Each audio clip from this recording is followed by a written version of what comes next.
Welcome back. Another episode 14 of the Lyrical Ones. I'm your gracious, humble, and thankful host, Cineo, accompanied by my fellow hosts. We have June. June, how you doing this evening? I'm doing so well. It's a nice night in here in LA. Okay, I feel you, SoCal. Is it nice weather out there right now? Oh, it's beautiful. That's what's up. That's what's up. We got Alfluent in the building, about to make me cry with his attire. Alfluent, how we living? How we doing? um, as a black person, greatness is normal. That that's all. And I'm just here to remind folks of that. Whatever you go through, greatness is normal. And however you define your greatness from one day to the next is valid and it's up to you. Okay. I feel that. You right. Greatness is the norm. People need to understand that. Some of us forget. I think it's important that we are all reminded of that. It's a collective greatness and individual greatness at the same time.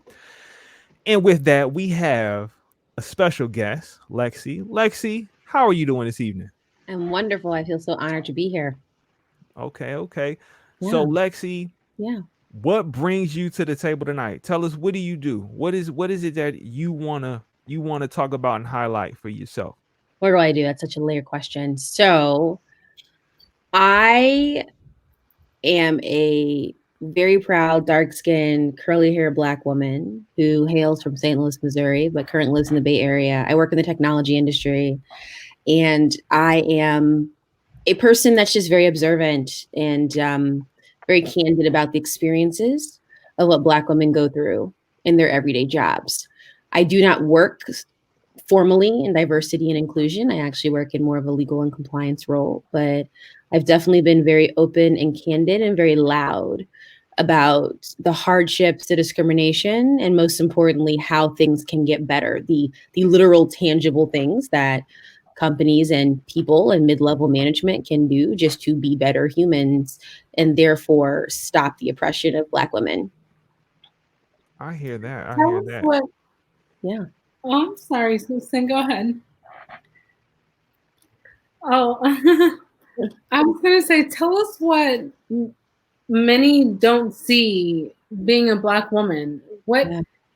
there's such a ridiculous conversation going on that we have to justify our and our presence, and we have to show validity in our existence and sharing that there is no oppression taking place. um, Share with us what you see that many others are failing to see. So I like to call it the color purple complex. So Okay. yeah, I call it the color purple complex. And the reason why is that I think when you talk about Black womanhood, this is nothing new. And so these are not my words. You can look at works of Alice Walker and Audre Lorde and you know Barbara Jordan and Lorraine Hansberry. And if you just read Black women writers, whether they call themselves feminists or not, if you read Black women writers pre 1980, it's just all in there. So I call it the color purple complex. And it really just stems from colonization and white supremacy, right? Because Black women are this very interesting intersection of the supremacy of the patriarchy that we're up against, but then also the supremacy of whiteness and then white womanhood, right? And so I think from bare bones, before we even get into the industry that I work in, there's this literal conscious and unconscious understanding with white supremacy that Black women can bear the weight of all the other things. Black women are strong enough to bear the weight. And what happened in history was that Black women started speaking up and saying, no, like I don't have to bear the weight, so I'm not going to. And how that's manifested, I think, in our generation is a lot of Black women, including myself, starting to really nitpick at how in which these things happen, right? So as a person who is a proud Black American, whose roots come from the enslavement of the southern states of this country, right? I always tell folks, my grandmother's grandmother was born a slave. So what she had to go through physically, mentally, emotionally, I did not have to go through. But then when I go to work, many times or talk to other Black women in this cohort, many times it just looks different, right? So you can't call me the N-word at work because we literally have like legal federal laws that say you can't, or I can take you for all you're worth, right? But it's also a sin and a shame that there are times at work where the things that I'm dealing with, I'd rather you just call me the N-word because at least that's just black and white, figuratively, than the things that I have to deal with. So microaggressions, things where I have to work 3 times as hard to possibly even be looked into a promotion. I think in the past 10 years, people use this word microaggression and they're trying to be better. And what they have become is you've had some people who have become better at not doing it.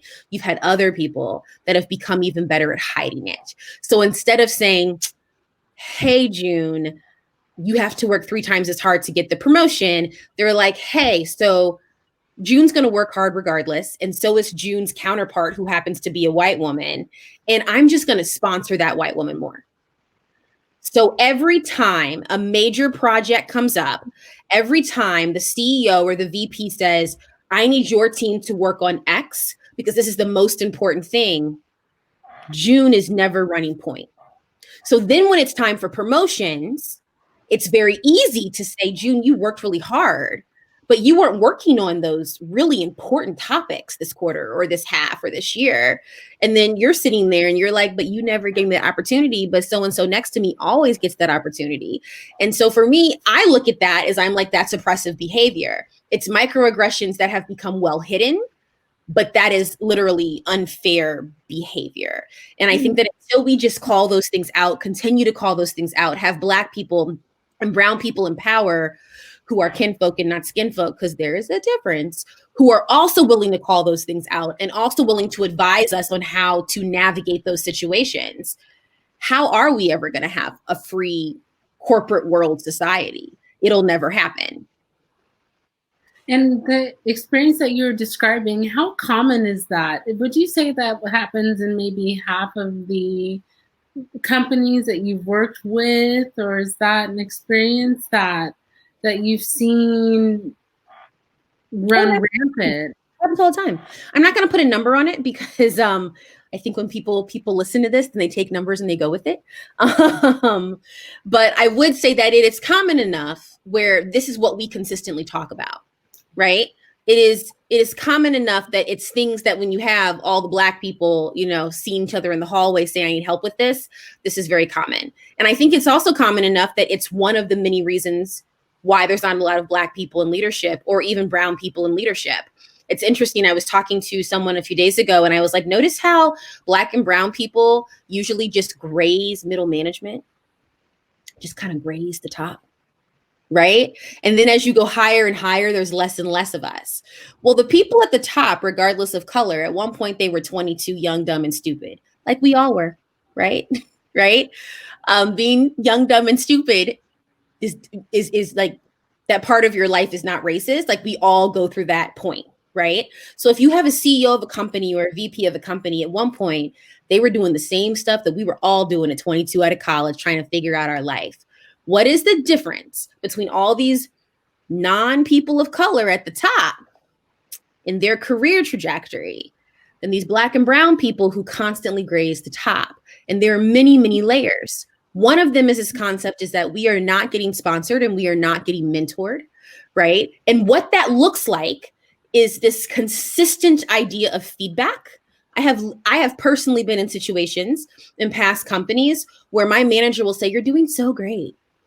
And then the white person next to me, they're like, you need to work on this, this, this, this, and this. And in the short term, it's like, wow, I'm so glad I'm not you. In the long term, that person is moved higher than me because that manager has made a point to say, I'm going to grow this person. I'm going to pick at them like a fine-tooth comb. We're going to take everything out of it, and they're going to become so much greater because I'm picking at them, right? The other side, and again, there's many layers to this. The other side of it, because, I'm down for the people. I'm a freedom fighter first, and we have to have these conversations with our community, is that we have been void the opportunity to dream. And it's very easy to be kicked around in your career when you don't know what you want. Because not everybody wants to have a white picket fence and a 2-story home and 2.5 kids and 1.5 dogs. That's not everybody's dream. That's okay, right? But society has taught us as non-white people that that's the dream. And where'd that dream stem from? That dream stemmed from the enslavement of our people when we couldn't have that at all. And so when chattel slavery ended, right, in the late 1800s, that's what we wanted. What we have to understand now is that this idea that not all of us want that dream is completely okay and appropriate.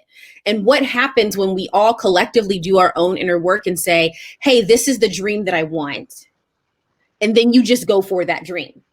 So therefore, you're not working for some job that you particularly don't even care about, but yet you're dealing with all this racism and oppression, but you're like, I don't even want to be here in the first place. Like, why am I doing this?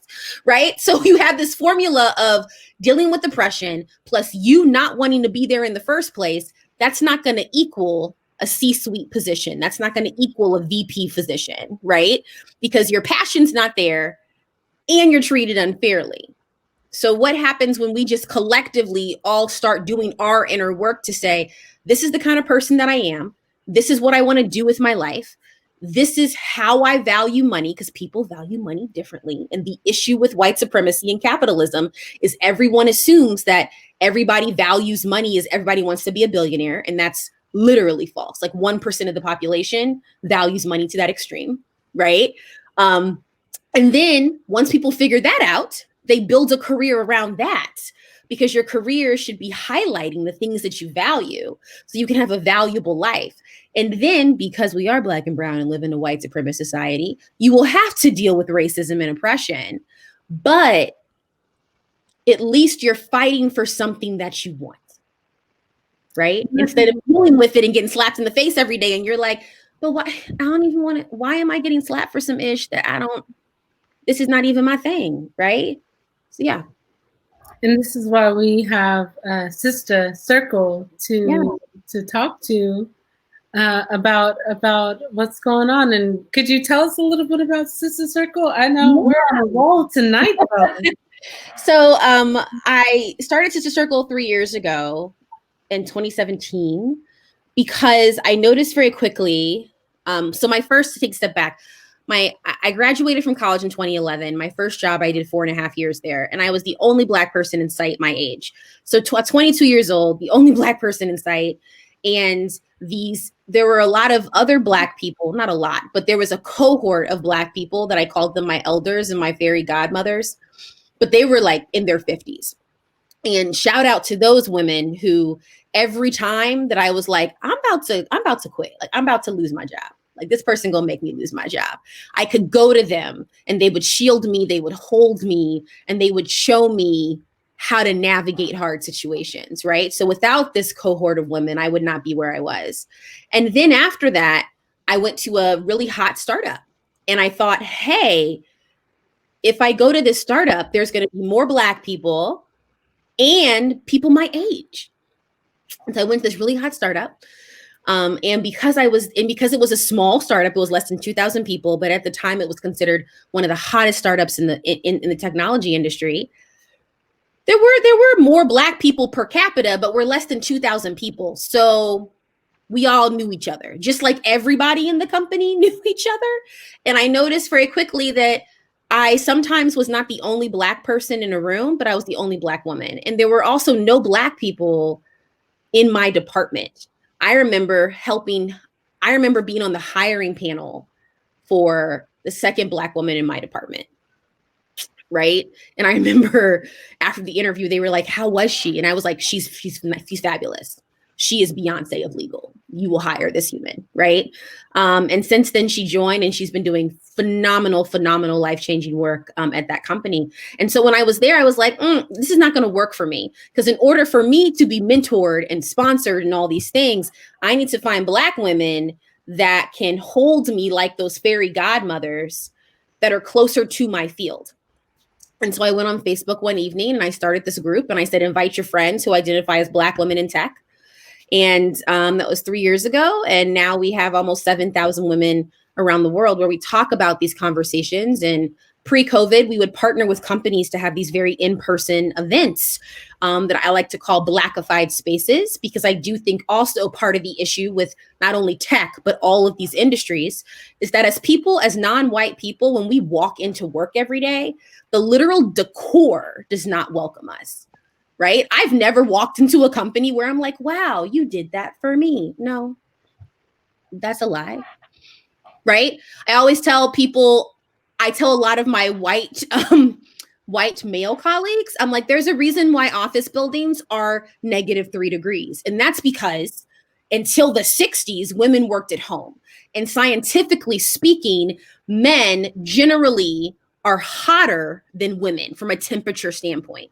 That's why women are always so cold in an office. Why is it 2020 and we still haven't addressed that yet?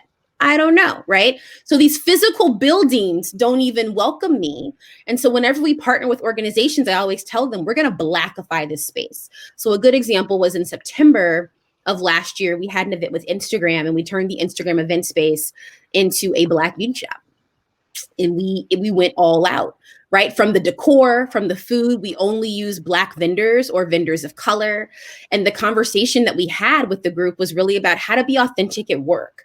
And obviously our hair is one way to be very authentic, but also just how to be an authentic Black woman at work, because I'm very big on this idea that, and one of the things with Sista Circle is this idea that we have to fight this idea that we can't be authentic at work. I strongly believe that anyone's authenticity, regardless of who they are, what they look like, what food they eat, or how they twerk, is based on who, like fundamentally where their authenticity comes from. And that doesn't mean that you bring your whole self to work. I'm actually a very big proponent of code switching, in the idea that who I am in front of my mom is different than who I am in front of my friend, which is different than who I am in front of my grandmother. Foundationally, I'm the same, but there are a couple of differences. But I do think that we as Black women need the permission, but also need to understand the risks of that, because I don't know if the world is ready for that. But I'm very excited to be the loud, authentic Black woman at work and say, hey, you might not be ready, but there is a 22-year-old Lexi B who's coming. So I have a little bit of privilege in my career now that I'm more senior to be that person, loud and proud, for that 22-year-old who feels like she can't. That's very important. Yes, sis. I love it. I love it. And the idea of being your whole self, your whole authentic self, no matter where you go. But I've heard code switching. I've also heard code meshing, intentionally integrating different parts of, oh, yes, grandma. Oh, yes, auntie, with a little bit of your friends, so that everyone feels all that you are. Oh, yeah, you have to. You have to. I think people hate the word code switching, which makes sense because especially people of color and Black and Indigenous people of color, usually it comes from this mind point of be more white. And I always tell people that look like us, I always say, when I say code switching, I'm literally saying who you are.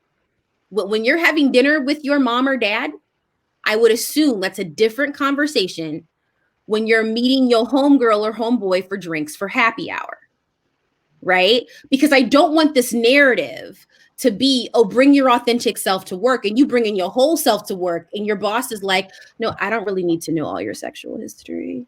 We're fine.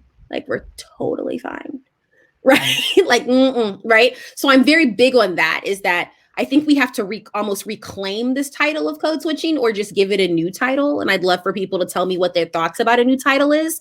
But I think it's coming from this place of people want us to be closer to whiteness. And in 100%, I get where that's coming from. We also need to understand that how you act at work should be a little bit different than how you act with your friends or with your partner, with your lover, with your mom, with your grandma, because it's also about like proximity to formalization and proximity to like, what layers does this person need to know about me, right? And that's very important. Yeah, I wanted to side bus on that real quick, Yeah. just because the other me, not this me, Yeah. right? Like it is a struggle, and I've said it in Mhm. other episodes about the idea of code switching and what that means. And I think you highlighted the importance of, something that I also am a big supporter of is boundaries. And I just wanted to kind of highlight and uplift what you said around code switching because, you know, there's a couple episodes y'all could go back and see that I'm like in the struggle of trying to cope with what those words mean because I work in the community. I am trying to empower and instill and give the, techniques on what it means to be in the workforce, right? Mhm. To be Mhm. transition out of a system dependency based off of school to now maybe going into a different type of system.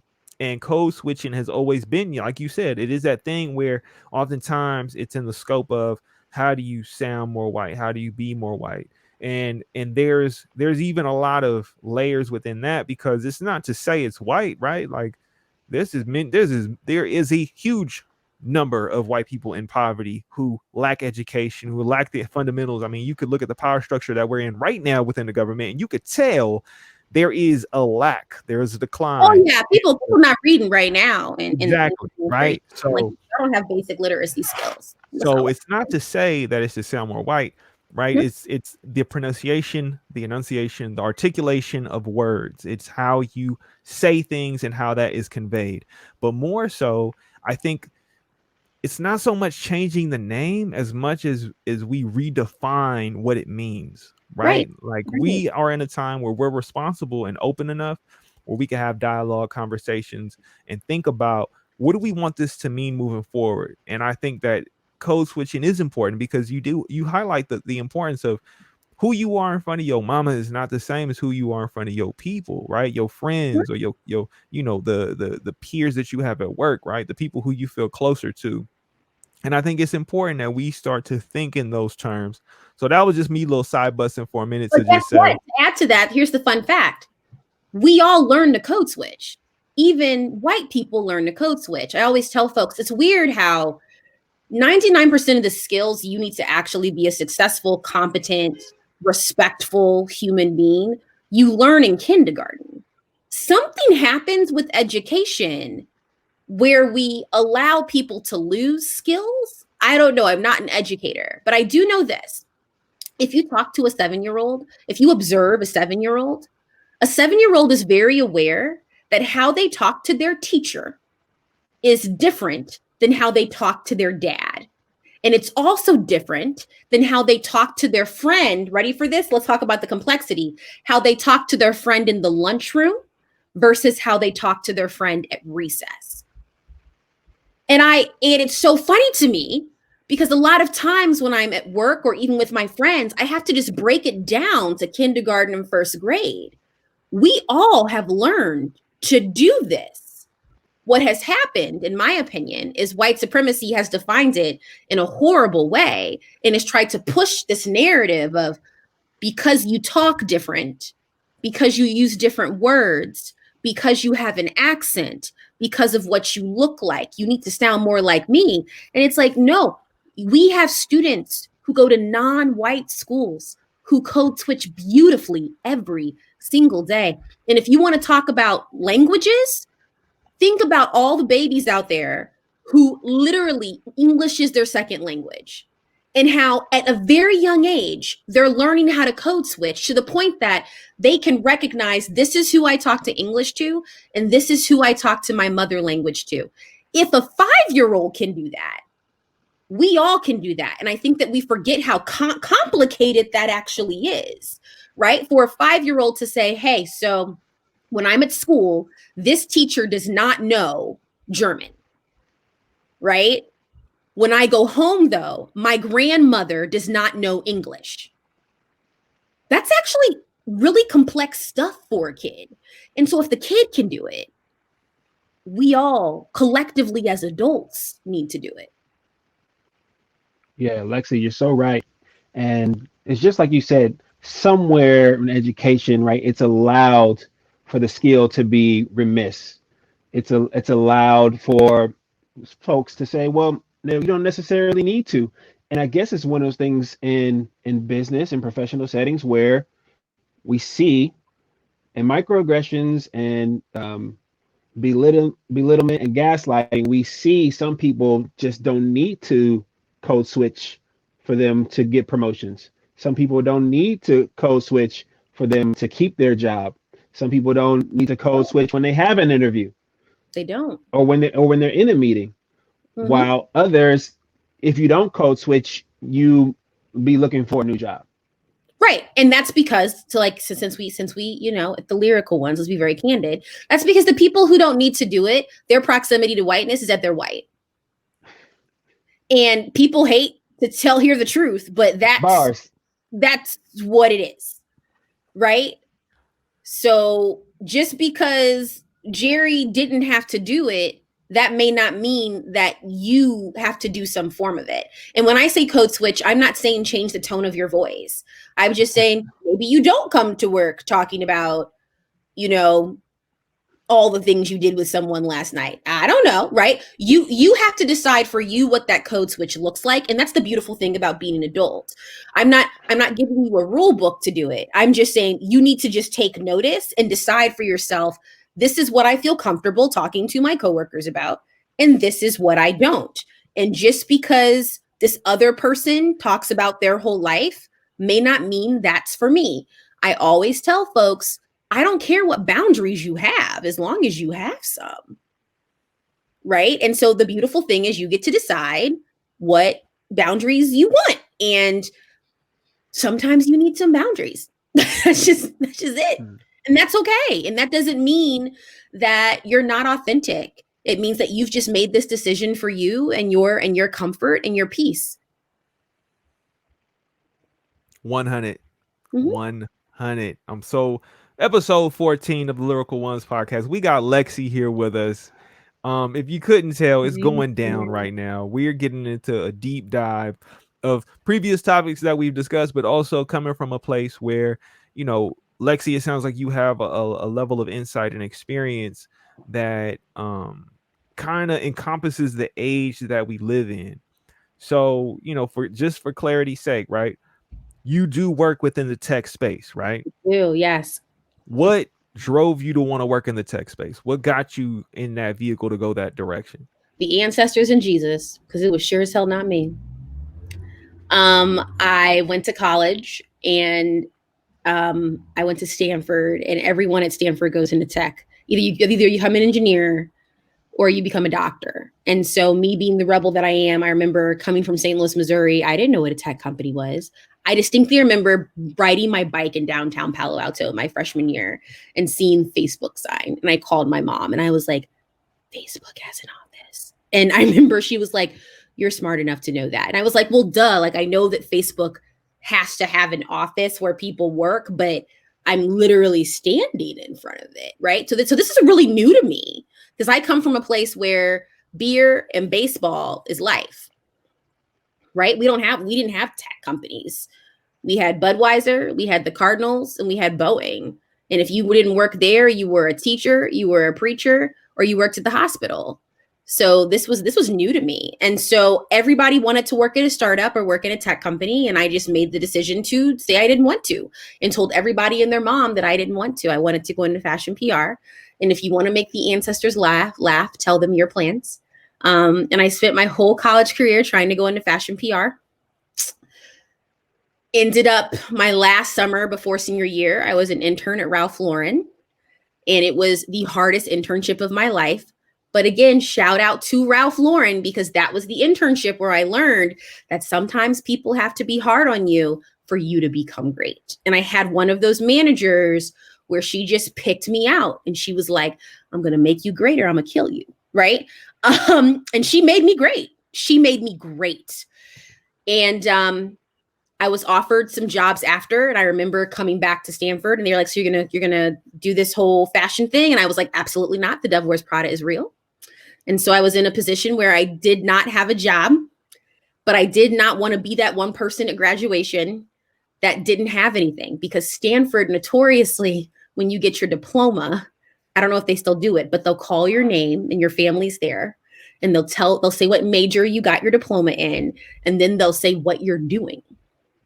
So it'll be like, yes, and so is going to be working at Google, or so is backpacking for a year. And then if you don't have anything, it's like, and so, I'm sure you'll figure it out. Right. And I was like, that's not going to be me, because my parents are crazy. That's not going to be me. Because my parents are crazy. You got to understand why I'm doing this. It's got nothing to do with the audience, except these two people right here. My mom and dad are not flying to California. Absolutely not. Remember, I have the father that when he dropped me off at college, he made a reservation for his hotel stay for my graduation, and then emailed me the reservation to be like, you got 4 years. Try me. Right? What's love? What's really love? What's love look like? I knew walking into senior year, I was like, oh, I need a JO. I didn't apply to any graduate programs. It was too late for that, right? So I need a JOB right now, because my parents are not the parents who are going to be like, it's okay. No, we going to blow up. Like, we're not going to do that here. So I was very blessed and privileged, because I worked at a university that had all these connections, and I got a job in tech. And the whole idea was do the job for a year while you find yourself. And in that year, I found myself, and I was like, I think I want to stay in the tech industry, because this is very intriguing to me. So again, if you want to make the ancestors laugh, tell them your plans. That's what happened. What's really real out here. That's so vivid. So I mean, with that, what made you want to step up in the space to be a voice, to kind of shed a light on all of these issues, challenges, problems that exist within this environment? Because I mean, when we talk about, Black women in tech, right? Sista Circle, Black women in tech, you being a founding member, right? You being someone who is vocal and is going to call out and challenge the status quo. When did that shift happen, where it's like, okay, now I'm in tech, but now I'm showing up with this to come with?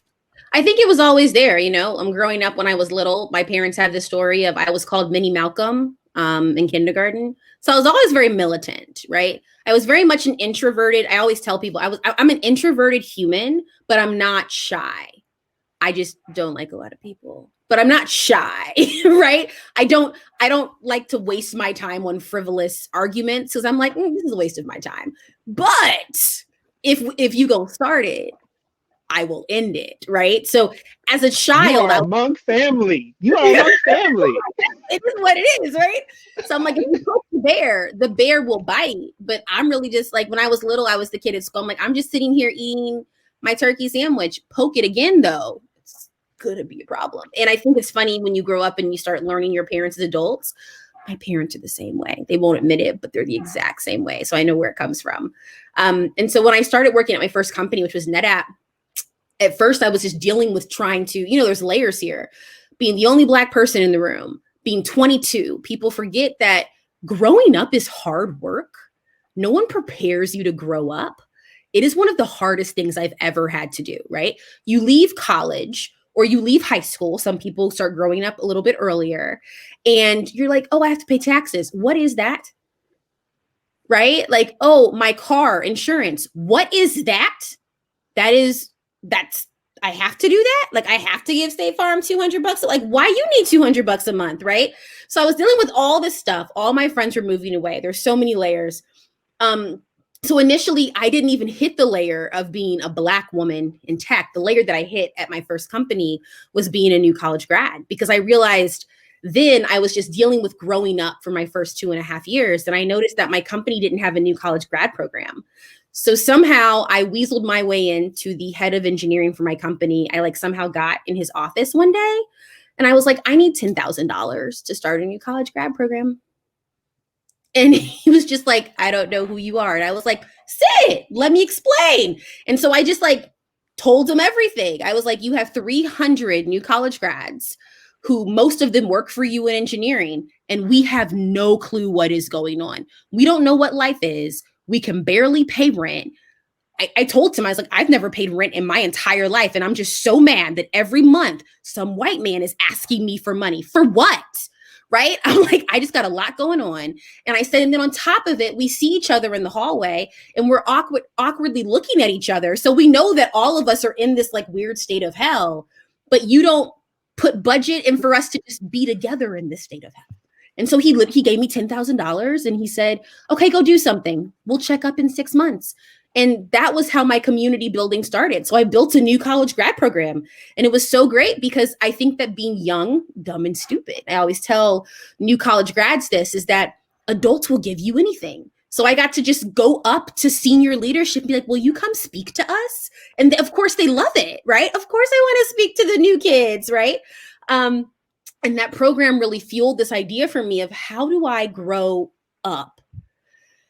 Then after that, I really started thinking about, okay, so I'm different because we have all these new college grads here and I'm one of 2 Black ones. And the other one, he's from Kenya. We different. And we never got along. And I think we never got along is because his ignorance and my ignorance, he saw me in the hallway and he thought that I was going to be a certain type of Black. And then I saw him in the hall and I was like, you gonna be a certain type of Black. And then we were never these definitions of Black that at 22 we saw for each other. And it was, you know what I mean? Like we never really, there was no hate, it was all love, but we never really built this strong relationship. And so after this new college grad program started forming and I started realizing that, no, I'm really the only one in this room. That's when I started really having conversations with myself about what does that look like? And it's interesting because I sat on that for a few years. I didn't know what to do. I was so focused on my career. I was focused on, do I go to another company? I would talk to a lot of my friends at much bigger companies and consumer-based companies, right? I call them the sexy companies like Google and Facebook and Instagram and Netflix, right? And so at first I thought, well, maybe if I go to one of those, it'll be better, right? And then I went to one of those and it was the same. So, right. So trial and error. And that's how Sista Circle got started. Okay.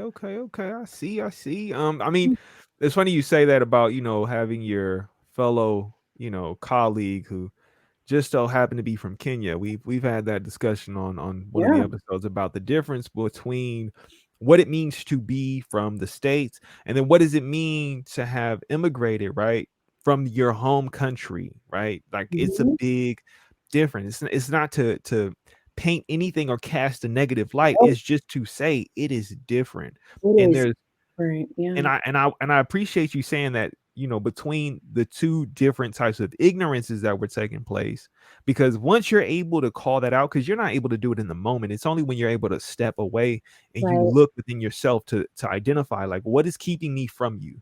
Because I think that's an important message people should really like think about, is especially as Black people in today's state of the world, more than ever, we need to look at ourselves and the ignorance that we're holding on to that is preventing us from connecting with our family. Because whether we want to admit it or like it or not, they are family, right? They are kin to an identity that we're trying to get to know, that we're trying to develop, to dive into. And I think that when we look at the ignorance and we address that first, then we can take their ignorance and be able to address that next. I appreciate you saying that, because that's real. Number one, Blackness is not a monolith, which is the beauty of Blackness. Number 2, we like you said, white supremacy comes in many forms, and our cousins and brothers and sisters who are on the motherland continent, don't get it twisted. White supremacy has definitely ransacked all over that. Right. But there's like a fundamental difference. There's a fundamental difference in dealing with white supremacy, but not seeing it in your face every single day. Right. Versus being taken from your home and put into a different home and then being told you can't have your culture. So then having to create a new culture that just so happened to be fire.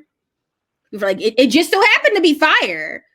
But like, we had to create it for survival. It wasn't this thing that we all sat behind the fireplace and we were like, that sounds good.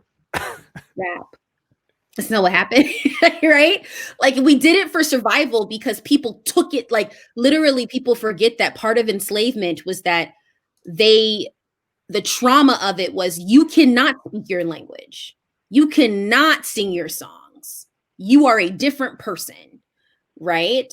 And then we have people coming here as immigrants and the immigrant story. Whenever I talk to my Black diaspora friends who are immigrants or whose parents are immigrants, it's just very interesting because in some parts of it, they'll say things like, I feel more connected to an immigrant who's not Black than you, who is Black. And it makes complete sense to me because I don't understand the immigration, the immigrant experience. I was put on a boat. I didn't want to show up. Right? So, okay, fam, I get it. Right. And I think that we have to have these conversations amongst us because, fun fact, white supremacy, again, there've been a lot of negative things that have been put into our heads about our diaspora family that are not true. And they did that to divide us because God forbid all Black people around the world just come together. Right. And we all just roll up in Wakanda and we're like, so we just going to take this over. It'd be a wrap. Be a total wrap. And so I think that the more conversations we have collectively about that, the stronger that we become. But we first have to break down all those insecurities. No, you're right. You're right. It's it's trippy because it is a thing where, like for me, right, I'm Black and brown. Mhm. My mother's from Texas and my father's from El Salvador. And Mhm. so there's an element of what it means to have a uniquely Black experience, but then there's also the dynamic of understanding what it means for someone to come from a whole nother land, speak a whole nother language, and have this immigrant process, right? There's something that people can explore and get to know and understand when the dialogue is there, but if it doesn't happen, then it always remains in a vacuum. And I Right. think that, I'm more interested in how do we find those ties that bind, because there's a lot more than we seem to realize.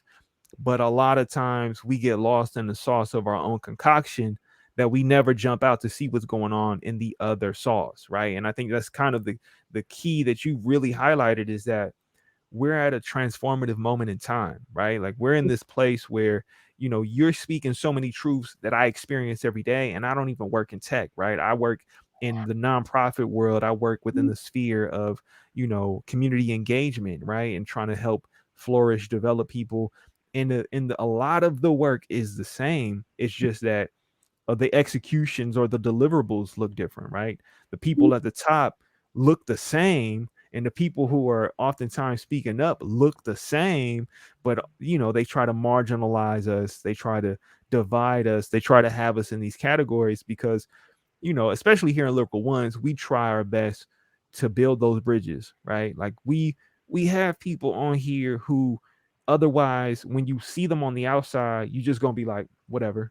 It's Right. whatever. You whoever you are. But we try to really get to know, build with, and have people understand that we're all in this struggle. We're all in a variety of like challenges, layers, systematic oppressive issues that are like they're impacting us, right? Mhm. And it's only when we can start to see each other struggle, we can go somewhere, that we can drive and be directed in some type of mobility. Because I think that more than ever, organization, being organized, right, having some clarity around like what's your role Mhm. and what is your responsibility to the community, right? Because I think that's key, right? We come from tribal communities, we come from tribal backgrounds, and everyone had a role within the tribe. It was your responsibility to uphold what those tenets were, right? What are you going to hold and bring back to the community so we could move forward? So I appreciate the fact that you show such key leadership and the ability to like really bring it together, because I think that that's key right now, is that we need you, we need these conversations, we need this dialogue, and it's time right now, like, to get it going, Okay. And I think to add to that, I think back in the day, it wasn't just everybody had a role and knew it. It was everybody had a role, everyone knew their role, and everyone was also 100% aware that that role was of utmost importance. Right? I always tell folks, it's very interesting how when people want to talk about freedom fighting, and there's this narrative around, well, if you're not protesting, you're not doing anything. And I'm like, but people forget that when you look at every major freedom fighting movement, right? And modern day history, one, probably started by a Black woman. Two, and didn't get praised for it. Two, if the mom and dad are going protesting, somebody has to watch the babies at home. If MLK and Medgar Evers and Malcolm X and Rosa Parks are being driven in the South in the 40s, 50s, and 60s, which is very, very dangerous, somebody has to cook food when they arrive, because they can't stay at hotels, right? Somebody has to make sure the bed is made. And so I really want to add to your point and bring that home, is that it's not just everybody has a role and knows their role. It's like, no, every role is a freedom fight. And I think that we all need to come with that perspective. Every role is a freedom fight, because this is how this puzzle works. Because not everybody can protest every day. Not everybody can go to Washington. Not everybody's going to be Obama, right? Not everybody's going to do the whole Jay-Z and Beyonce and just drop a ton of cash. But everybody has a role, and we need to collectively enhance that narrative to say, my role is not less than or bigger than your role. And how can I support you in your freedom fight? Because what you're doing is helping me, and what I'm doing is helping you, which helps the community. Appreciate So your right, people. Lexi. Yeah. That's right. Because like for me, I'm so excited. Some people say they're podcast out because there's all these podcasts showing up all over the place. But like everybody's got all this time. It's like, Yep.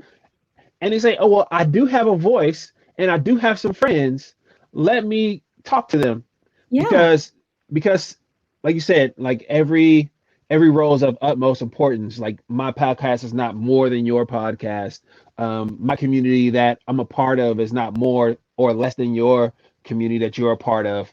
They both have a need for lifting up voices.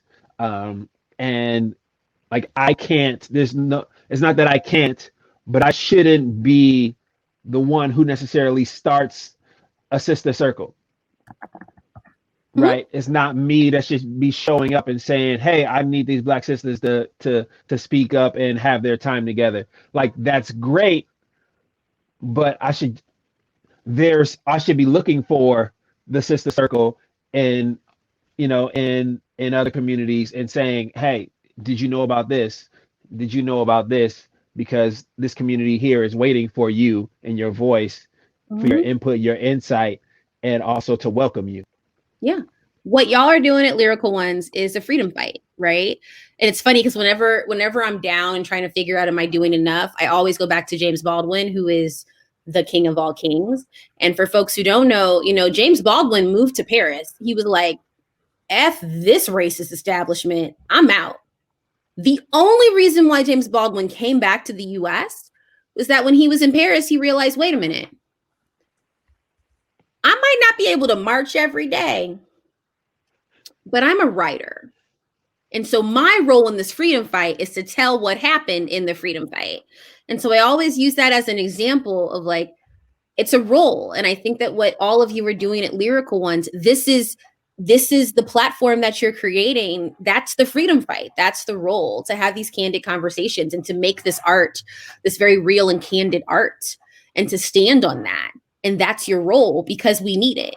In the next century, someone's going to look back at this and it's going to tell the story of what's going on right now in 2020. And that's because all of you stepped into your role. And that's pretty powerful. It's going to tell your story. Fire guests. Exactly, June, because we had fire guests like Lexi B, like her rap name. She dropped her rap name. Many people didn't trip. She dropped her pen name down. It should be a rap name. We should make a single. I'm up for it. It's coming.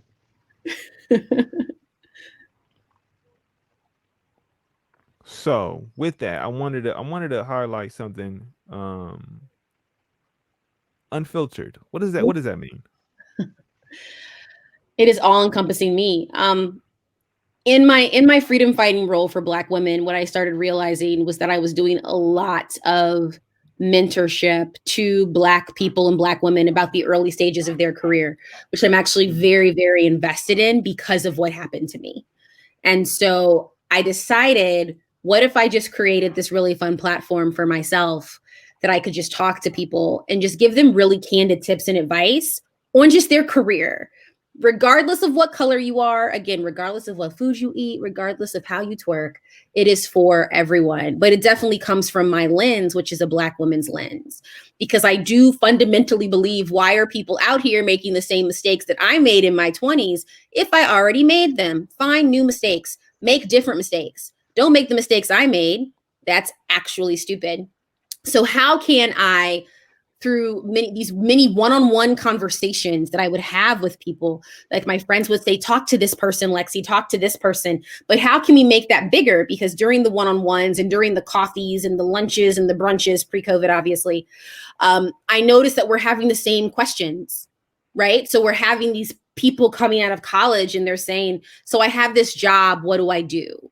Right? I'm talking to 23-year-olds and they're like, I don't know what my manager wants. And I'm saying, did you schedule one-on-ones with your manager? And they're like, what's that? And I'm like, oh, we should talk about that. This is why this is important, right? Or having conversations with, this is how you write a review. I distinctly remember my first review. No one set me down about it. No one told me about it.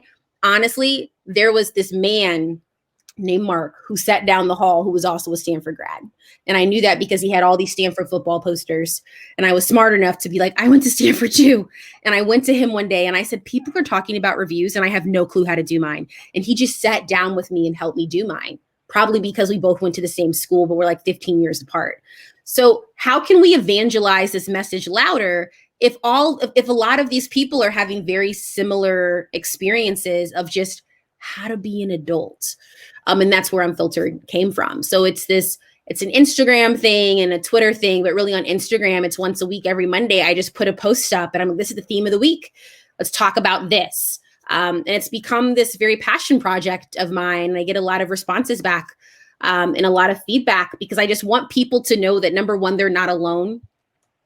I think it's very important. And I get very emotional when I talk about that. Loneliness on top of not knowing what's going on top of trying to navigate your life, is the absolute worst. And so if anything from Unfiltered, I just want all these new college grads and professionals to know, like, you're not alone. And all these people that are older than you who like walk around like they have it together, one, they don't.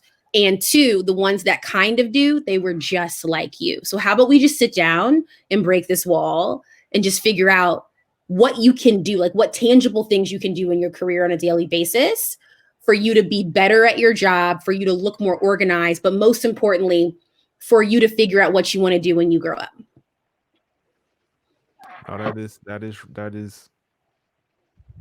you got it. Or for those that are only in the audio only version of this, I'm doing a whole bunch of hand gestures that pretty much is signaling and showing that Lexi is on point. Lexi has been on point this whole conversation, right? Like really on the pulse in like you are the figure we need. We need you. We need to see you. We need to uplift you. We need to highlight you.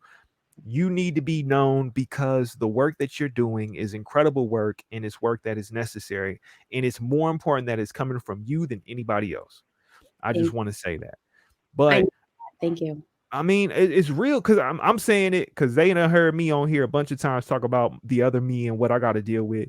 Mm-hmm. And, hearing you speak and encapsulate and just speak with such profound direction, right? Such a clear message, a clear thought. I'm coming from a perspective of, I've done organizing, I've done things in a different capacity, and I'm trying to fuse so many things together. And hearing you speak has let me know that there's multiple work happening in so many different spaces, places, faces, and it's empowering, it's encouraging, it's uplifting. And I'm so glad and thankful that you took the time to be with us to say all these things. But there is something that I want to highlight because without giving too much away, where do you work currently? Like, what is your role currently? So currently, I'm the senior program manager for privacy for Twitter. So understand what that means, right? There's a lot of significance and power in what that is for her to be in that position, because it signals to me whatever little babies I have, they have a chance, right? They have the opportunity, right? But not just that. being the head of privacy, what does privacy mean to you, especially in this day and age, and you working for a company that is, people are so quick to show so much of themselves, and Twitter of all places, there is no restrictions. So you tell me, what does privacy mean to you? Yeah. So just to correct you real quick, I'm not the head of privacy for Twitter. If I was, then I'm gravely underpaid. But what I do at Twitter is I'm the senior program manager. I work on the privacy legal team. So I'm basically I'm the glue to the puzzle for a lot of these privacy issues that Twitter has to face. In the same issues that a lot of tech companies have to face, right? And when you face these problems, you have to literally bring groups of people that aren't just in legal, they're in compliance, they're in policy, they're in engineering. It takes an effort to get all this stuff done. That's what I do, high level. Privacy is a lot for me. I think one, because I'm an introvert. And one, two, because it's very important to protect the people that are in my life. For example, I said yes to come hang out with you this evening. I'm so glad that I did. They did not say yes to come hang out with you this evening. So it's very important for me to have those boundaries and protect them. And then also, I think that it's just my boundary. It's a sacred thing to me. My family is very, very sacred. And it's important that they have the ability to tell their story the way in which they want to say it. And a story can be as symbolic as a whole autobiography, like do a whole complete Maya Angelou, I Know Why the Caged Bird Sings. And it can be as simple as I had brunch with Mikey today. But that's your story. And so I've never really been the person that highlights stuff on social media when it comes to my personal stuff. My rule for social media is this: if I'm comfortable telling my boss this, it goes on social media, right? I think because I'm so candid, many times people will see my social media and they'll be like, "You'll tell your boss that?" And I'm like, "I probably told her that like 2 hours ago." Right? But I've also worked very hard, and also with working hard and luck and privilege, because you have to understand all those layers which are there, right? I'm at a space in my career where I've just decided I'm not stopping my authenticity for other people. So if who I am professionally does not vibe with you, then we don't really have to vibe with each other professionally. And that doesn't mean that we can't kick it and we can't be cool outside of work. But like, we can just all get new jobs, right? I will no longer sacrifice that part of me. And I learned that at my first job. I like made a commitment to myself at 26, 27. I was like, never again. And that's just for my own survival because of who I am. So usually on social media, I will comment on things when it comes to the government, things that I'm thinking. I definitely just had this huge Twitter post after work today before coming to visit y'all. I went on Architectural Digest because Misty Copeland, who is everything, just showed her whole house on Architectural Digest. And like, I may or may not have now just like bought a year subscription to Architectural Digest because I'm like, that was fire. Someone pay me for a velvet blue couch. Pay me, right?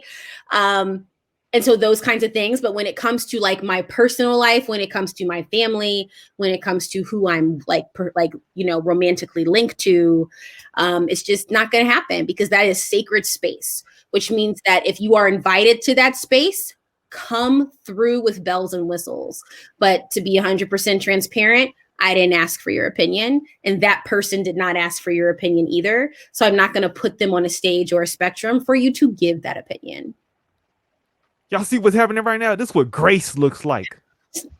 Yeah. This is what the sauce really is. I don't think y'all get it, right? That's power. That's powerful, right? It's women in power. Get it? Women and power. Think about it. I got it. So the thing is, it's what you're highlighting, what you're bringing. Yeah, I see how affluent hit him with a bam. But I'm just saying, the thing is, to me, that's important about what you're saying is giving space for boundaries. I think that is so significant in this day and age. It's so easy to lose sight of how much attention do you really need versus the attention that you're about to get. And okay, my bad. You are kind of you are the senior program manager on your way to being VP, on your way to being the head of whatever table there is, right? Yeah. But I think what you've kind of shown is a level of confidence. And I want to know, where does this confidence come from? Because I think it's so important. I have so many Black women in my life, and confidence is always on the battlefield. It is always in constant fight. And I think hearing you, seeing you as a woman on fire, and not on fire to be burned down, but on fire to give life and to give energy and to give warmth, where does this confidence come from? Unfortunately, it doesn't come from this this ethereal positive place. It comes from being in rooms with people who don't look at me and realizing very quickly they're not intelligent.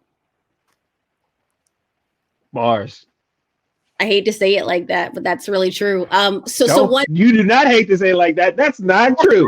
You do not hate to say it that way. It is what it is. It is what it is. I think one, to be very transparent, when I was younger, I was involved in musical theater. My mom put me on a stage as soon as possible. I think one, because she heard me singing in the shower and she was like, oh, she can carry a note. And then I think the other thing was that she was very aware that she was like, I think she needs an outlet. And for anybody who's a parent or a godparent or a fairy godparent or an uncle or an aunt, I cannot stress you enough the importance of putting a child in theater. They don't have to become Denzel Washington, but the things that I've had to do from the ages of 5 to 18, most people haven't had to do. I always tell my managers, I get a lot of feedback, which as you should at work. And I've had managers who've told me, like, you just take feedback so well. And I'm like, I used to do musical theater. Y'all really can't say nothing that's really gonna make me cry, right? Because like at 15, I used to get feedback where it was like, you're too dark to be in this scene. So it's like, y'all say something. Like, y'all not gonna say anything crazy. And so I think that this musical theater and stage background gave me stage presence. So it's not that until about 5 years ago, it wasn't that I was confident, but I had the stage presence to say, we're going to pretend that I'm confident. I do think that confidence plays a lot in your career. And I learned that at around 23, 24. And I said, wait a minute. So even if you're not confident, if you just act confident, you're going to get more. Let me just act confident and get 15K added to my salary because I want to go shoe shopping. Like, that was literally my thought process, right? About 5 years ago, I started really, my therapist, and shout out to therapy for everyone, everybody needs it. And my therapist said, let's really delve into this confidence. And I said, okay. And she said, but why aren't you confident? And so she gave me a homework and she said, this week, I want you to go to work. Instead of talking in meetings, unless you have to, just watch people. And that's what I did. And so I went to my meetings, and the meetings that I had to speak up at, I did. And the ones that I didn't, I just watched the people in the room. And the majority of people in the room were white and they were male. And I realized very quickly, I was like, wait a minute. You don't know what you're talking about. And it just dawned on me. And it wasn't just one meeting. It was every single meeting that I realized that a lot of this leadership stuff, these people that are confident, these people that I'd work at a company and everybody would bow down to their graces. I was like, oh, so they get paid a lot of money to come to meetings and just ask questions, but we're all sitting here giving them the information. So why am I not confident? Because if I actually know the information and can articulate it better than you, why am I not confident? Because I've already showed myself that I know this more than you do. And that's part of leadership. Like when people get higher in their career, your job is to be more strategic and less like in the weeds. But I'm talking about literal manifestation of like, this person's not very intelligent at all. Right? And that's when I really started regaining this confidence as an adult, because I just decided to really tap into this space of like, no, I actually know what I'm talking about. And you don't. So you can disagree with it. You can be mad at it. You can have a temper tantrum. You can call your assistant. I can sit there with grace and just literally sip tea and watch you do all of these things. But I know but I'm right. And I have all the receipts to prove it. So as long as I have this stuff written on paper, do you, boo? And that's really where it stemmed from. Yeah. I mean, to take it from a practice to having it be a part of who you are, and to be so passionate, you know, to be fueled by your passion, I think is like, it's something that, you know, don't take it for granted, right? If you have a child or if you are in a space and you have the time, there's always space to learn. There's always an opportunity if you're willing to invest in yourself or invest in your seeds to give them those techniques and those skills that can manifest themselves in a variety of ways. And I think you really highlighted in how your family took that time. Maybe they knew, maybe they didn't know, but they were investing in you Yeah. for these things to grow with you, to then manifest them as like these new weapons to be used in this battle that we're all currently in. Like, Yeah.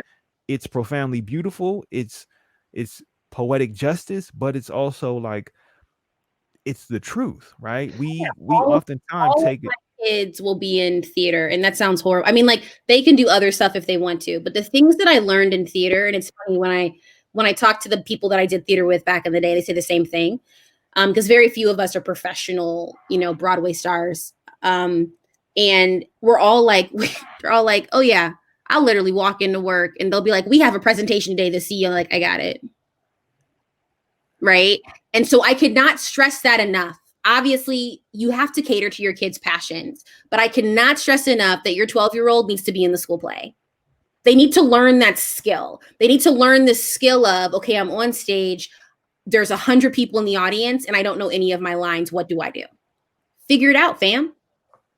Right. And so that's really this foundation that I have. And I mean, thank God that I have it, because at 15, I didn't realize that was going to be the foundation of my career. But that's really where it came from, was this idea that I'm very flexible at work. I can walk into one room and I can be in many ways a character. And then I can walk into another room and I can be the therapist. And then I can walk into another room and I can be the mom, and I can read the room. Right. So I can read the room and say, okay, this is what the room needs right now, even though they don't know it. And that's definitely really helped my career. So just put your kids in theater. Like, make them do like a play every other year if they don't like it. But like, it's really important. They'll thank you later. Lexi, you are amazing. Effortlessly being yourself. Yeah. Lexi, where can we find your social media handles? You can follow me on Twitter at @byunfiltered, and then on Instagram at @by_unfiltered. And I can give you that info and you can put on your thing. But yeah, that's where I am, hanging out. Oh, great. Well, thank you for hanging out with us. Thank you. Yeah, no, we definitely gonna have to do a part 2 of this, Lexi. Yeah, let's do it. You have given us so much to really process, digest, and go through. But I appreciate you taking this time with us. Anybody else, any final thoughts with Lexi before we gotta let Lexi go? Real quick, Lexi, want to know, once again, thank you so much. Thank you so much for being here with us. Wanted to know if Sista Circle had anything going on, or how people can get in touch with Sista Circle. Yes. So Sista Circle Black Women in Tech, you can go on, you can follow us. So our Facebook and LinkedIn group were actually closed for Black women who are in the technology industry. So if you identify as that, you can go on those 2 platforms and look us up and we'll be there. Instagram and Twitter, which is open to all. It is at Sista Circle, BWIT. And because of COVID, we haven't been able to meet in person. So what we've been doing is we have monthly master classes with our members who are we have some of the most amazing members and leaders in the tech industry that happen to be Black women. And they're giving these master classes on important skills and tips and tricks. So we actually have one of Silicon Valley's one of the first Black women CEOs. And she's speaking to the group next Wednesday, which is going to be pretty awesome. So yeah. Nice. Yeah. Nice. One of my friends just led the master class, this previous master class. Shout out to Kata. Out there in the East Coast. Yeah. She did. She did a good job on working from home and just how to navigate all that craziness. Yeah. Of this. And like she calls it, winning from home. Yes, she calls it winning. #winning from home. Yes, she does. Winning from home. Yeah. Thank you again, Lexi, so much. We appreciate you. Can't wait for you to come back. Let me know when. I'm just at home minding my Black business, so let me know when. That's what's up. We out here. Lexi, too many bars. Too many bars. Blessing us with your presence. Thank you. Thank you.